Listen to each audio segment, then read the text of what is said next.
Only one thing నేను చెప్తున్నాను. Thank you Delhi Telugu Academy for awarding me with this prestigious award. Thank you so much.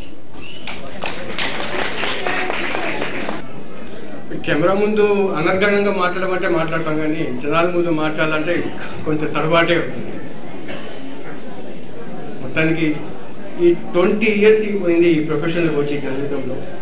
ఇది నాకు వచ్చిన మొదటి అవకాశం అని చెప్పవచ్చు, ఈ సన్మానం కానీ అవార్డు. ఎందుకంటే వ్యక్తిగతంగా నా అభిప్రాయం ఏంటంటే ఈ సన్మానాలు సత్కారాలు అవార్డ్స్ మీద నాకుండే వ్యక్తిగత అభిప్రాయం ఏంటంటే ఎక్కువగా బై అప్లికేషన్ వస్తున్నాయి తప్ప బై ఇన్విటేషన్ అయితే సహజంగా రావు.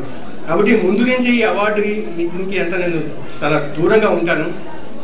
అయితే ఢిల్లీ తెలుగు అకాడమీ చాలా ప్రెస్టీజియస్ ఆర్గనైజేషను, అక్కడి నుంచి ఆహ్వానం వచ్చింది కాబట్టి నాకు నేను చాలా గ్రేట్గా ఫీల్ అయ్యి ఈ అవార్డు కార్యక్రమానికి వచ్చాను. బట్ ఈ అందుకున్న ఈ పురస్కారం ఈ క్రెడిట్ గోస్ టు మా మేనేజ్మెంట్, నాతో పాటు కలిసి పనిచేస్తున్న 1500 మంది సహోద్యోగులకు ఈ అవార్డును అంకితం చేస్తూ మరోసారి తెలుగు అకాడమీకి ధన్యవాదాలు తెలుపుతూ